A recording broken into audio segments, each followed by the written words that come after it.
Hello, everyone. This is Anjali Rajput. I am a co chair of the DEI Committee, and I am going to host this session with our DEI member, Mariclare. I'm also joined by our co chair, Joe Diamond, today. Would you like to say hello, Joe and Mariclare? Sure, I'll say hello. It's my pleasure to be here. This is the third in a series of our inclusive conversations. And we're thrilled to be able to talk with Mariclare and also learn a little bit more about you, Anjali. Thank you, Joe. Joe and Anjali, I'm really happy to be here and really happy to promote the good work that the DEI Committee is doing. So thank you very much for having me. Thank you, Mariclare, and thank you for taking the time from your busy schedule as well, and for your ongoing commitment to the DEI Committee. So, as I said, that we are here to talk about just get to know you. And Mariclare, would you like to take some time and introduce yourself about your background, what brings you to the DEI Committee of Westford? So why don't you help us educate a little bit about yourself? Okay, happy to do it. As you said, my name is Mariclare O'Neil. I have lived in Westford for over 29 years. Honestly, my husband and I say all the time that the very best decision we ever made was to move to Westford. We are very supportive of the community and grateful for the community and the wonderful resources that we have here and the wonderful, wonderful people. I have 3 children, a 32-year-old son named Shane, and they all went through the public schools, a 29-year-old son named Brian, and a 25-year-old son named Will. And they all got top-notch educations at Westford Academy, and we are very grateful for that. As a member of the Westford community, I've been really involved in a number of things, but mostly in the schools. I was a member of the town school committee, and I served as chair for a year. I was on the committee for East Boston camps, but it's education that has always been my passion. It's so important to educate people, to ignite the passion of learning, to help them be critical thinkers, and to help them learn how to communicate and survive in this world, as nutty as it can be sometimes. I've been very involved, as I said. I've been on school councils, and probably every school my children have been in, except for Westford Academy, because that overlap with school committee. And I've been on a lot, Abbott Playground Committee, and a number of different things like that. So clearly, education is my passion, and it's really important to me. And I feel like the DEI committee does the same kind of work as schools do, in that not only do we work to make people welcome, not only do we work to have everyone feel included, I feel like part of the committee's work is also to educate people, because nobody knows everything, and none of us know what it's like to walk in other people's shoes. And so if we can hopefully help people to understand each other better, then we will have done good work. I have been very passionate about equality for a long, long time, ever since I was a little girl, because I have a sister who is multiply disabled. And as a kid, I'm older than her, and I was her protector, and I kind of named myself that. And I would see how poorly she was treated. People called her, this is back in the 60s and 70s, people said some really terrible things to her, and then to my other sister and I by extension, and it really affected me. And I really started to understand what it meant to be an other, meaning someone who's not mainstream, who gets judged because they present differently, or because they have different skill sets than other people do. And so I always have been aware that I've always been someone who fights for the underdog. It's just my nature. And I joined the committee because of that, and also because I am passionate about educating others and supporting people as part of the LGBTQ community, because a member of my family is in that community, and it's really important that people understand facts and people understand compassion and can understand what it's like to feel like an other. So that's what drew me to the committee, and so I'm a new member, but I'm really excited to be here. I'm glad. What I'm understanding from the introduction that you gave is right from your childhood, as you observed your sister being treated differently because she was differently abled, right? You saw her challenges, and that motivated you to kind of support DEI or inclusion right from the beginning as you were growing up. And that is an excellent thing, because when you think about, mostly people feel DEI is all about inclusiveness of people from different nations or different genders or different ethnicities, but it is just not limited to that piece. DEI is all about anyone who is different and how you can be a more inclusive person and how you can change your approach just to create that inclusive environment, right? And then you have lived that from your childhood. That's such a wonderful thing. Joe, do you have a specific question for Mariclare? Yeah, I do. I thank you for very quickly sort of summarizing your motivation. It's actually very, very moving. You mentioned equity and inequality and in the context of education. And I know that we've talked to folks in the school committee who we work with closely as well about how the school system can be a wonderful place to promote diversity, equity, and inclusion. What's your perspective on that? I absolutely think it is a very important role for the schools to play. And I speak not only from my opinion, but also from my experience. I am a retired school counselor, though I'm currently working as a school counselor again for maternity leave. But as a longtime school counselor at a local high school, I worked with a wide variety of students. And I saw how very, very, very important it is to make every student at that high school feel welcome, be part of the community. It's high school can be hard. High school can be hard years.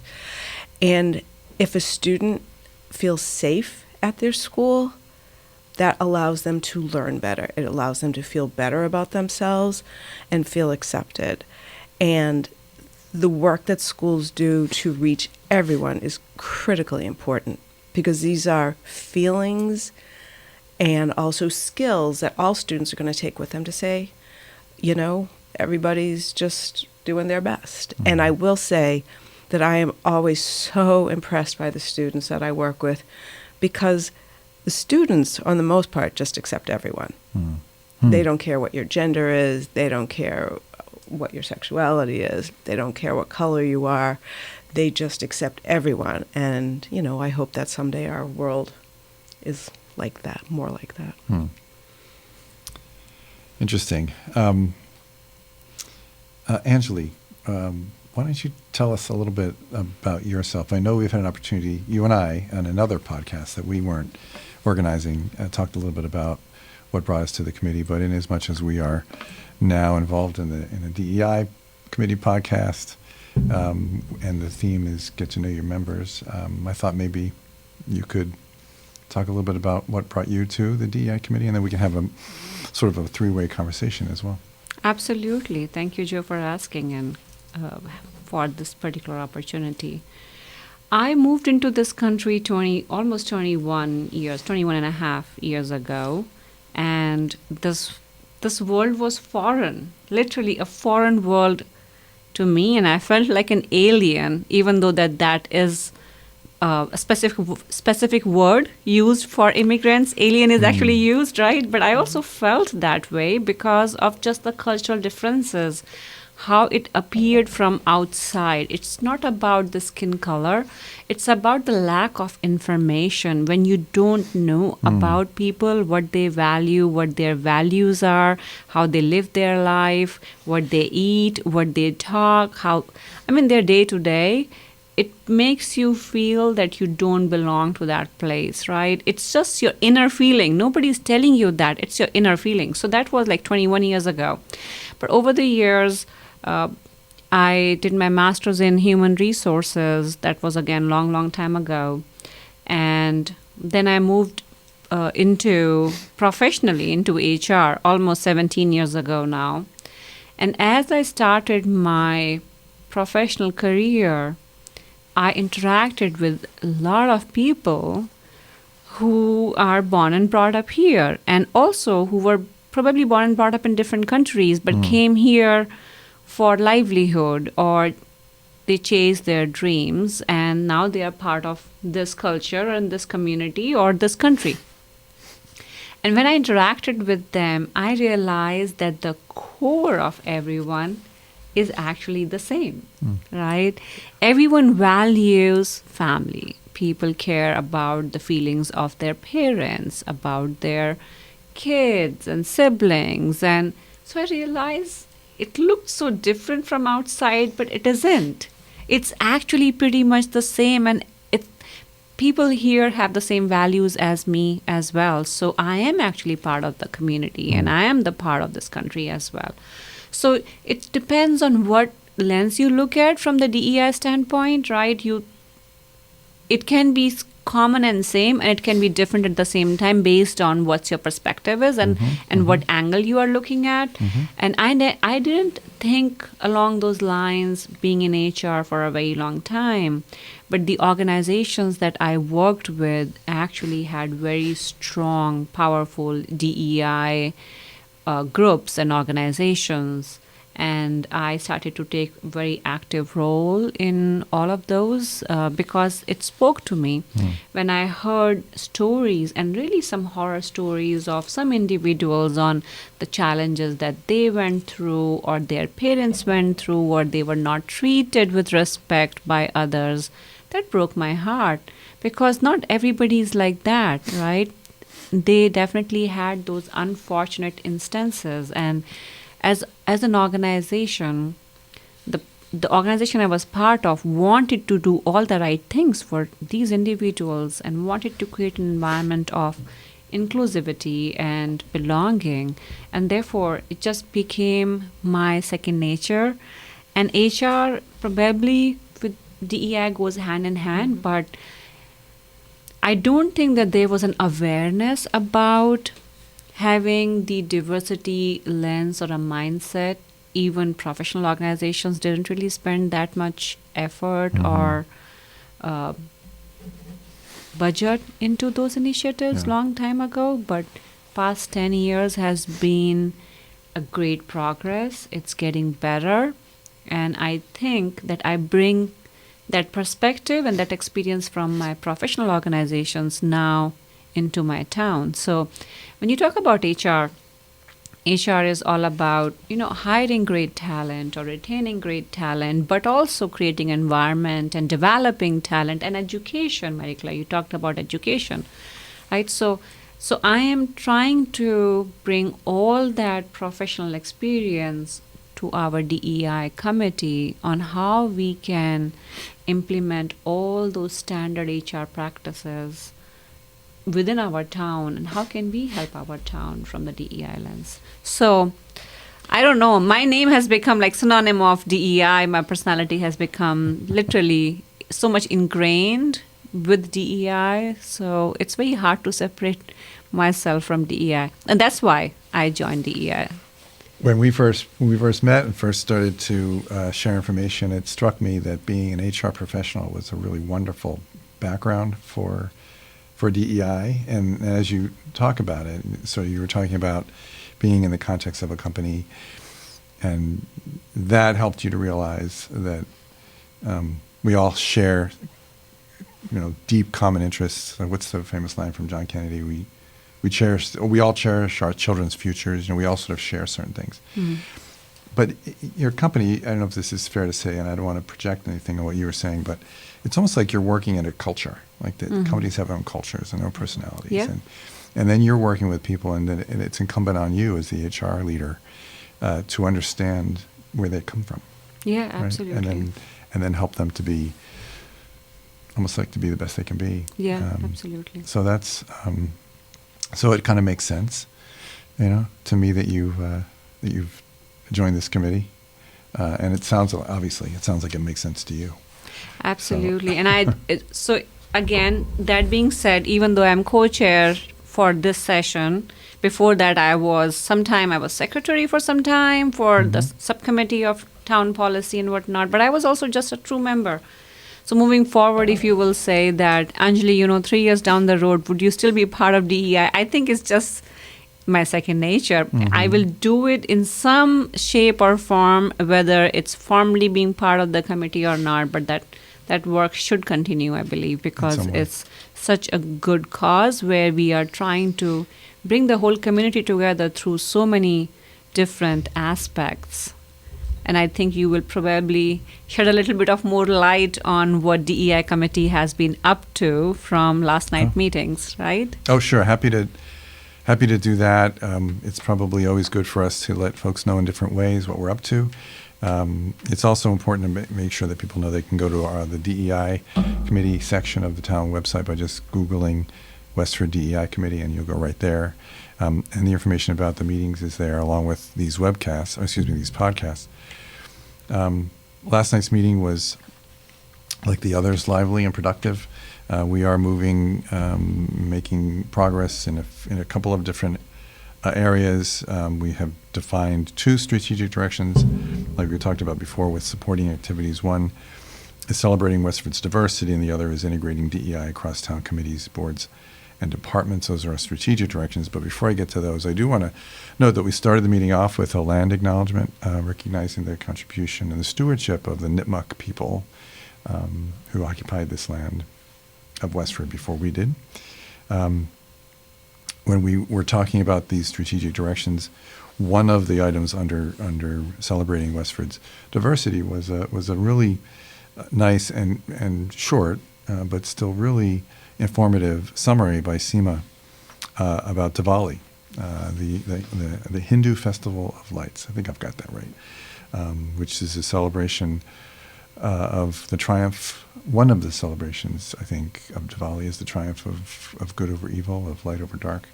And so she explained it, and we really appreciated it. And I think we're hoping to do more of that as events or celebrations or religious events coincide with our meetings.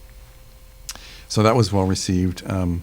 We also heard from Seema and her team or her committees, or her working group on the multicultural calendar, and actually she showed us a prototype of it, very complete, very comprehensive, and you're part of that group, right? I am, yes. We have now met around 4 times so far, but even outside of our just discussions, we discussed about how the page should look like, where the content is coming from, and what the content should speak to.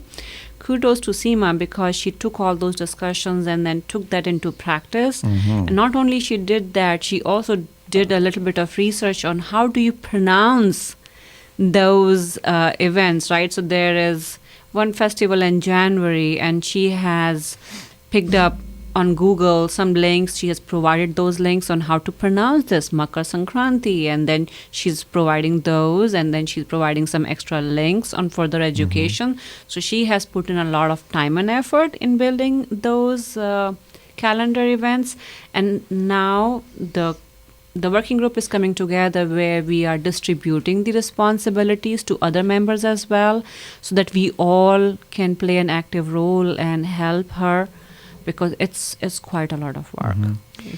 Yeah, and it showed. So we're really excited by that. I think she's thinking by the middle of January to begin to post it. So our goal is to post it before January, maybe 2 weeks prior to the new year. But our goal is not to complete the whole next year, because that will be such a big goal.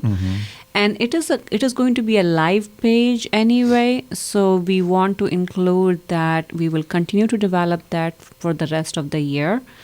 We only want to accomplish first 4 months to begin with when we publish it. And again, it's a web page, so we will continue to develop that, and we would want and expect people to visit, our community members to visit that page on an ongoing basis and see what are the new events being added to that calendar. It sounds great, and it looked great. So we're looking forward to that. Okay. There are and these are just a few of the things we went through. Another event, if you will, is a screening of a movie that was screened in Lowell actually the cinema there, sponsored by the Community Teamwork Inc., anti-poverty organization. The movie is called Who We Are, A Chronicle of Racism in America, Okay. followed by a discussion, which we will do in Westford. And Madonna McKenzie is leading that effort and is working with Magali Ronan. And that screening is scheduled for January 17th at 6:30 at the Westford Academy. Okay. We'll follow by a discussion, question and answer discussion. And so we're really happy about that too, to be able to bring the movie. It's provocative, and from what I understand, Okay. and really makes you think. So Will it be open for the public, Joe? It will be open for the it public. is going to be open Okay. for the public, and we will have this. I'm looking at a flyer. We'll have that at our website, and we're going to do our best to publicize it. Right. Okay. And I think there's already a link to get tickets from the town manager's newsletter from last month. Which is that electronic? The town manager's newsletter? Yes. It is. If you So just search it, you posted. can find it. Yeah. Okay. Yeah, and so that's another way. So we're hoping, and the Westford Academy Auditorium holds a few hundred people, if not more. Yes, So it does. Yeah. It's a big we're auditorium. hoping for that. And so we're so thrilled, Okay. per our discussion a little earlier, that we're working on this with the school department. I think it makes a lot of sense. Yeah, for sure. So speaking of the school department, under the topic of integrating DEI across town committees, boards, and departments, there are a few things that could entail. But last night we talked about how one of our members is helped with the hiring process or the interview process. Anita Tonakarn Wynn helped with the hiring process of the new town clerk. We're going to miss Patty Doobie and certainly look forward to the new town clerk, who we don't know yet. But we are pleased, and she was pleased as well, Anita, to be able to participate in the interview and to provide some questions that reflected our shared interest in a commitment to DEI. And that's going to continue. In fact, Kristen Lass, who's the town manager, will be meeting with a small group of us, you, Anjali, Yep. Anita, Tonakarn Wynn, and Scott Harkness will be part of this group that will probably visit with her in December to just talk about, our productive participation, how we can help not only with the hiring, not only with interviews, but also with the process ahead of that, advertising and posting, Okay. to bring in as diverse a pool as possible of people who reflect this commitment and understanding, right, of DEI. So we're really happy about that. The other item that I wanted to just quickly point out is that we are as aware as I think most residents are of how well attended the last town meeting was, and probably more well attended than anybody imagined, which is a good thing. But that sort of brings to the fore the questions of logistics and so and access. So we're working together to sort of offer our perspective on that, which is, of course, we know that the select board absolutely shares that perspective on wanting to make sure that the town meeting that we learn from that experience. Correct. So we're gonna help with that. The beauty is, Joe, that as you are just saying about the town select board is so open for ideas, right? They're open for ideas. They're open for improvements. They want the feedback so that they can make the Absolutely. improvement, and Yeah. that's wonderful. I think it's really important to remind folks that the DEI committee is sort of an advisory committee to the select board, which reflects their commitment Yeah. to DEI. So it's all sort of a shared process, if you will. Yes, that's wonderful. Mariclare, would you like to add to the high-level meeting notes that Joe just shared on what you witnessed yesterday in DEI committee meeting? What your takeaway was? What would you like to add to what he just described? Well, I really very much appreciated Seema's explanation about Diwali because, I've obviously heard of it. I work with a lot of Indian students, and, it's important to understand. It's important to be able to have a intelligent conversation about it, so you show people that you respect their culture as well. We live in a very certain type of culture, but there's a lot of other cultures, below the layers of ours. So that was really interesting to me. I was very, very impressed by the calendar. It's going to be wonderful. I can tell you've all put in so much work to it. And I think it's going to make people feel good because everyone will be represented. And I think that's just a wonderful gift to give people. And the movie as well. I have read about this movie, and Madonna spoke glowingly about the movie. And I really hope we get a good turnout because I think it could encourage a very honest and organic conversation about racism because it is there. Mm-hmm. It is everywhere. Mm-hmm. And it's important to say it and see it. Mm-hmm. So I'm excited about that. And then one other thing that I would just add, Madonna McKenzie and I are the DEI representatives on the school DEI committee. And one of the subcommittee I'm on is for the handbook. And one of the things that we're going to work towards the handbook for all the different schools, all the different levels, is making sure that the handbooks are accessible to people of all languages. So we're still working out the details. I can't say to what it's going to look exactly like, but it will be accessible to everyone, as it should be. Yeah. All parents need to know what's going on in their children's schools. So, quick question on the handbook: who is the customer on the handbook? Who is the target audience? Is it the parents? Is it the kids? So my understanding, and I work in a different school system, so I can only tell you the school system I know. My understanding is that the elementary and middle school are parents, but at the high school it's parents and also students. Okay. I'm not exactly sure about middle school here, Okay. but that's typically how it's done. Okay. But it's important to know what's going on in your children's schools and how to connect with people, how to get answers to your questions, and do it in a way that makes you feel seen. Mm-hmm. So this is handbooks for each sort of segment, each grade segment? No, or- by school. So By elementary, school. middle school, and high school. Okay, so three different Yep, 3 different. handbooks. But we're working to make them more similar down the road. Oh, okay. Yeah. More commonality. What inspired you to be part of that? My passion for education. Yeah. I've been on a lot of subcommittees at the school system I work for, and I'm so passionate about the importance of education. And when I was in grad school way back when, one of probably the most meaningful course I took was called cultural awareness. And I honestly, naively, thought I was a very culturally aware person. I always had my sticking up for the underdog thing. And I learned so much. That's I so learned interesting. so much. Already being open-minded. Yeah. And I, sometimes people get nervous about changes. They think things are going to change. But I think if you just learn and understand that, as you say, Anjali, that we're all the same. Mm-hmm. And we all want the same things out of life. And just because different people have different customs or traditions or whatever, it doesn't make them wrong. It just makes them Right. different. And we Yeah. need to Right. respect everyone's Yeah. differences. Right. Right. Or how similar some of the themes of Diwali are to other religions. Yeah. Yeah. Which was also striking to me during Yeah. Seema's explanation. Right. But let me just tell you one thing. So through this calendar of events review, you would imagine or think or assume that every Indian would know every aspect of one person talks about. We don't.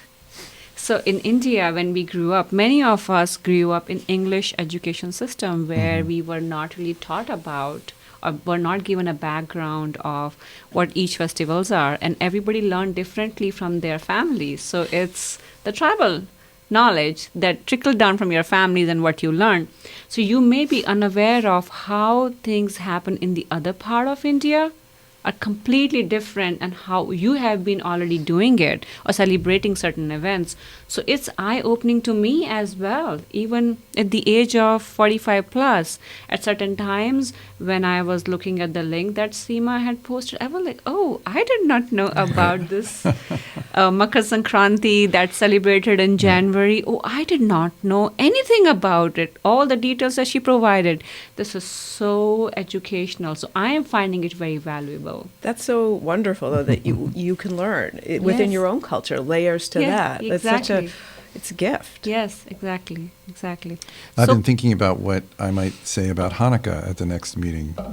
Yes. And I think I need to do a little more reading, even though we celebrate it. Yeah. So. Did you share anything last night, or you didn't? I You didn't get to it. I didn't. Okay. We didn't get to it, but Okay. I'm thinking about it for the next one. Yeah. Inspired by you and Seema. Absolutely, and we will look forward to really hearing all about it, because I just know that it is celebrated, and I have no knowledge of why, how, and how we can participate in the future. Well, it is a festival of lights, by the way, so Okay. there's that similarity. So Okay. we can talk about that too. Okay, perfect. Now we are coming very close to closing this session, and what I would like to end with is that this is definitely going to be an ongoing podcast. That is a reminder for our listeners. We will have more people from the DEI committee who we would like to come on this podcast and educate the listeners about their background, the value that they bring to the town's committee. And at the same time, I believe that we had certain topics in mind that we would bring in to these podcasts for knowledge, education, and continuing on that particular path. Mhm. Anything else that you would like to add, Joe, before we Thank end? you for that. We talked about over the course of maybe 3 to 6 months, along with learning more about some of our members, we would focus perhaps in January on Holocaust Remembrance Day, Okay. which was approved by the town because of our initiative. Mhm. We also, members had suggest that we talk about neurodiversity, and that Neurodiversity Celebration Week is in March. And further, that we, in June, focus on Pride. Okay. And so those are 3 topics that we'll be covering at the committee and then hopefully in this podcast. That's wonderful. Thank That's you. wonderful. Yeah. All right. And- Thank you for taking the time to come here and talking with us, Mariclare and Joe. And I also want to thank the audiences who is actually taking the time to listen to our podcast. Thank you very much, and continue to look for our next podcast sessions as well. It's great. Thanks. And Joe Thank and you. Anjali, thank you so much for your leadership. It's wonderful. Absolutely. It's Our a wonderful pleasure. committee. Our Thank pleasure. you. And we're so glad you're with us. Yeah.